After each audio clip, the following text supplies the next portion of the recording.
আসসালামু আলাইকুম। এখন শুনবেন সংবাদ শিরোনাম। জোড়াতালি দিয়ে চলছে পশ্চিমাঞ্চলীয় রেল।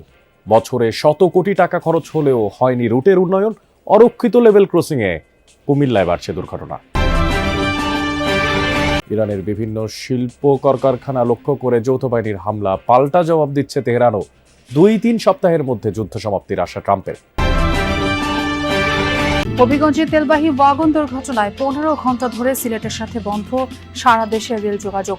2টি ট্রেনের যাত্রা বাতিল, চলছে উদ্ধার তৎপরতা। সারা দেশে বেড়েই চলেছে হামের প্রকোপ। আইসোলেশন ওয়ার্ড খুলেও রোগী সামলাতে হিমশিম খাচ্ছে হাসপাতালগুলো। ইউনিসেফের সহায়তায় রোববার থেকে শুরু হবে টিকাদান। এতক্ষণ শুনছিলেন সংবাদ শিরোনাম, এখন শুনবেন বিস্তারিত। যখন তখন রেল ভেঙে যাচ্ছে, রেল লাইন ভেঙে যাচ্ছে, জোড়াতালি দিয়ে চলছে ট্রেন। আর এই চিত্র, ভয়াবহ চিত্র পাওয়া গেছে পশ্চিমাঞ্চল রেলওয়ে বিভিন্ন রুটে।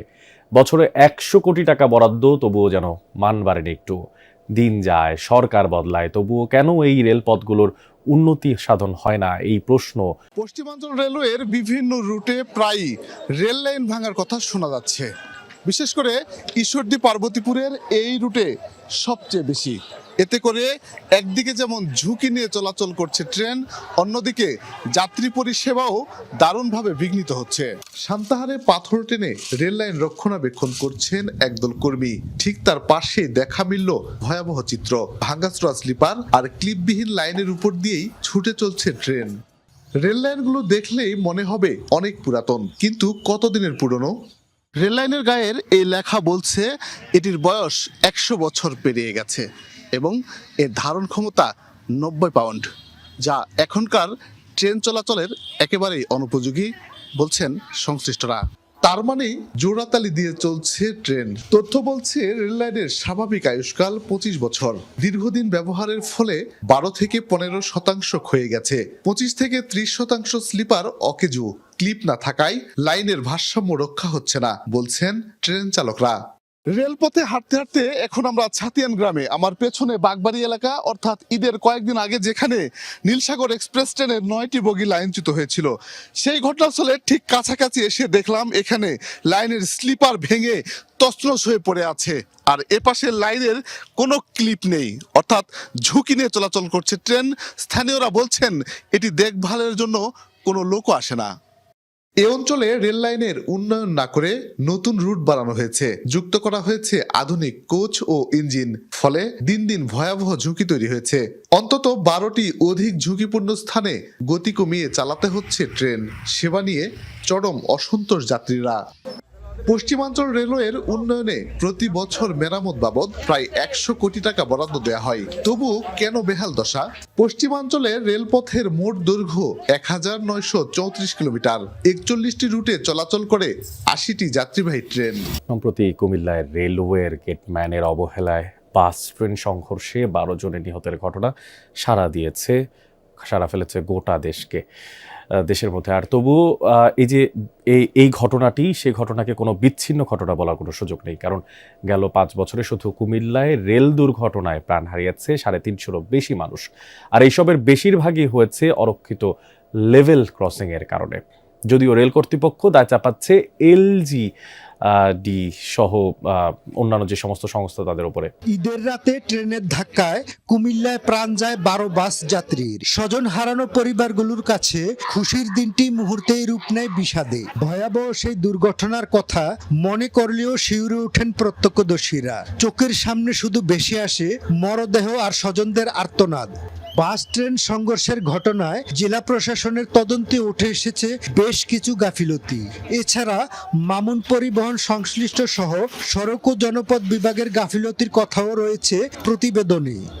দেশের অন্যতম ব্যস্ত রেলপথ ঢাকা চট্টগ্রাম রুট। শুধু কুমিল্লাতেই এই রেলপথের 78 কিলোমিটার অংশে রয়েছে অসংখ্য লেভেল ক্রসিং, যার প্রকৃত হিসেব নেই সরকারের কোনো দফতরে। এসব ক্রসিং এর কোনোটিতেই নেই আধুনিক সিগন্যাল। যেখানে দুর্ঘটনা হয় সেখানে প্রায় 2 বছর ছিল না বিদ্যুৎ। ইরান জুড়ে তাণ্ডব চালিয়ে যাচ্ছে যুক্তরাষ্ট্র ইসরায়েল যৌথ বাহিনী।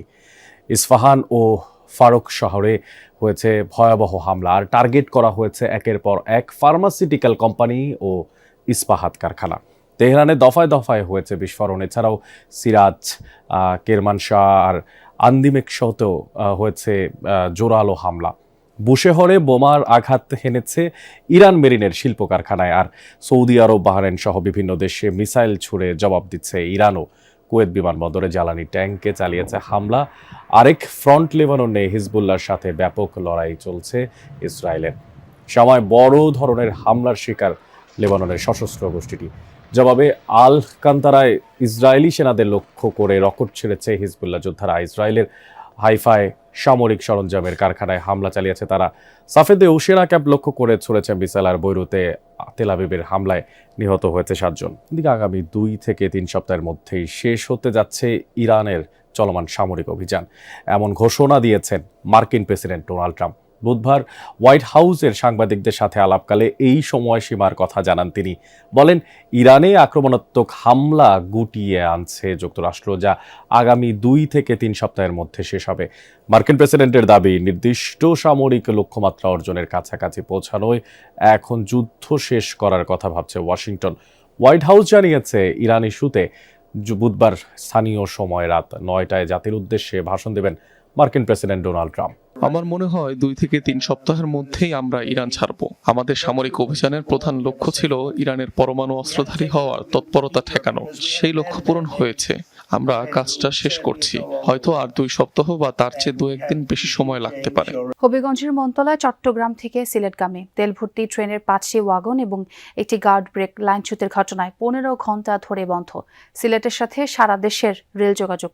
রাত থেকে চলছে উদ্ধার কার্যক্রম। ঘটনাস্থলে কাজ করছে উদ্ধারকারী রিলিফ ট্রেন। এর মধ্যে বাতিল করা হয়েছে সিলেট থেকে ঢাকাগামী উপবন এক্সপ্রেস ও চট্টগ্রামগামী উদয়ন এক্সপ্রেসের যাত্রা। 2 ঘন্টা বিলম্বে ছেড়েছে ঢাকাগামী কালনী এক্সপ্রেস এবং প্রায় 1.5 ঘন্টা দেরিতে সিলেট থেকে ছেড়ে যায় চট্টগ্রামগামী পাহাড়িকা এক্সপ্রেস।